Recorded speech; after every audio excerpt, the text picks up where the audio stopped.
Habari ya wakati huu, habari ya leo. Ni siku nyingine tena tulikuwa tunajifunza kuhusiana na mitetemo ya kiroho. Unaposikia kuhusiana na mitetemo ya kiroho kama ni mara yako ya kwanza, usishangae. Mitetemo ya kiroho naweza nikasema ni namna ya utendaji ya nishati za kiroho. Kwa kifupi au kwa urahisi tunasema mitetemo ya kiroho. Yaani katika namna zote nishati za kiroho huwa zina namna yake ya utendaji, ambao kwa kifupi tunaita mitetemo ya kiroho. Nilikuwa nafundisha elimu hii katika channel ya United Kingdoms of Africa.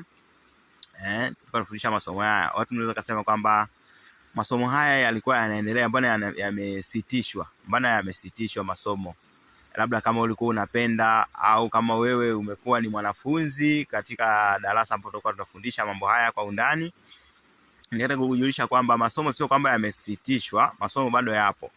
Lakini sasa nilipata dharura, mimi ambaye ndo nakuwa nafundisha mitetemo hiyo ya kiroho, mwalimu wa mitetemo ya kiroho, nilikuwa nimepata dharura kiasi kwamba tukashindwa kuendelea kuweza kutupia vipindi kwa muda.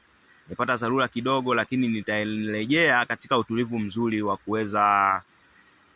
kuweza kuendelea na masomo yetu haya ambayo tulikuwa tunaendelea nayo. Lakini jambo kubwa ambalo limefanya nirejee ni habari njema. Sipo katika utulivu, lakini wenzangu wamefanikisha jambo kubwa. Elimu ya mitetemo ya kiroho sio elimu ambayo nilikuwa naifundisha kutoka kwenye kichwa changu. Elimu ya kiroho sio elimu ambayo ipo kwenye ufahamu wa mtu.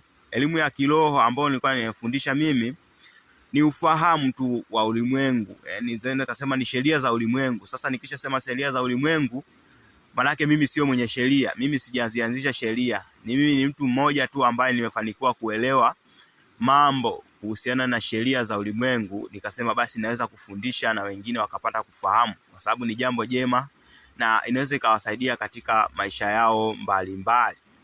Kwa hiyo nikawa nafundisha kwa kutambua hivyo, nilikuwa nimeandika kitabu cha sheria hizo za ulimwengu. Kitabu kinaitwa Mitetemo ya Kiroho, kama ilivyo masomo haya tunayojifunza, masomo ya mitetemo ya kiroho. Kitabu hicho ni kitabu chenye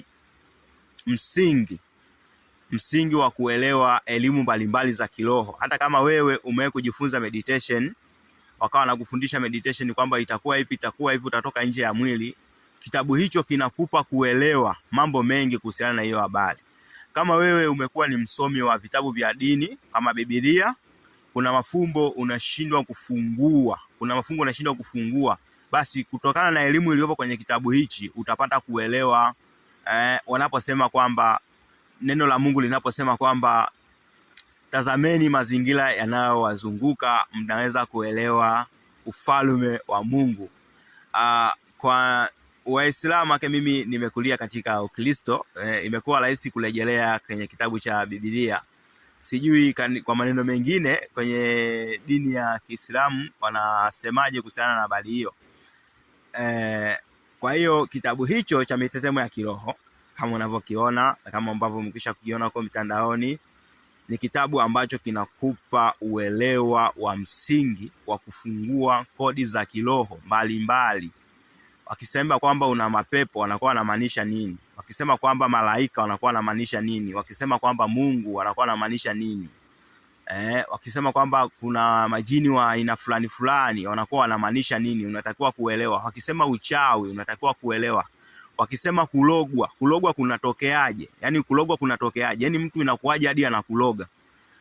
Na utapata kuelewa maswali au majibu ya kauli mbalimbali. Kwa mfano, mtu atakwambia kwamba binadamu huwezi kulogeka kama haujaruhusu mwenyewe. Sio lazima, yaani unaweza kuruhusu kulogeka bila hata wewe mwenyewe kujua kama umeruhusu kulogeka. Kwa kitabu hichi kiufupi, nisiongee sana, kitabu hichi kiufupi ni kitabu ambacho ni msingi wa elimu nyingi za kiroho.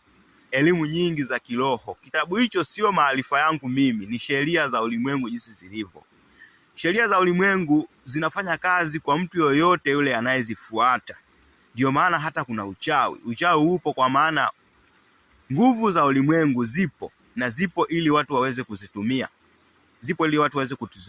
Sasa ukipata nguvu za ulimwengu bila maadili, ndio hapa tunapata watu ni wachawi, tunapata watu wanaozuru watu wengine katika jamii, tunapata watu ambao wanafanya utawala kwa watu wengine katika jamii. Sasa kitabu hicho kinakufundisha misingi ya kiroho uweze kuelewa kwamba hata unapofanya uchaguzi wa kubobea elimu za kiroho ujue unabobea wapi, sio kubobea tu ili mradi. Kwa hiyo kitabu hicho kinakusaidia katika namna hiyo. Kitabu hakina gharama kubwa sana. Kitabu kinauzwa ni bei ya kawaida, shilingi 25,000. Tumeamua tuchapishe kitabu hicho kwa maana mtu anaweza kaona kama mbona masomo yalikuwa yanaendelea, ni kweli kuna kitu kilikuwa kinaeleweka, mbona yamesimama tena. Kwa hiyo tumeamua kuchapisha kitabu ili watu waendelee kupata maarifa hayo, kwa sababu hata ningeendelea na kipindi hadharani bado ningeendelea kurejelea kwenye kitabu hicho. Japo sio kwamba eti tumeishia hapo tulipokuwa tumeishia kusoma. Hatujaishia hapo. Ni vile tu nimepata dharura, na kama unavyoona nipo katika mazingira haya. Sipo katika utulivu wa kuweza kufundisha. Lakini nikirejea darasani sasa hivi tutakuwa tunafundisha kutoka kwenye kitabu hicho. Tukishamaliza msingi wa kitabu hicho tutaingia ngazi nyingine. Tutajifunza kuhusiana na uwezo wako kwa vitendo. Kwa jinsi gani unaweza ukaumba mambo. Ni mambo mengi watu waliopo darasani nadhani wameshafahamu kinachoendelea, lakini imekuja hapa ili waweze kutambua kwamba kuna bidhaa au kuna maarifa tayari tumeshayaweka sokoni. Tumeshachapisha kitabu kama unavyoona hapo, kitabu cha Mitetemo ya Kiroho kipo tayari. Kitabu cha Mitetemo ya Kiroho kipo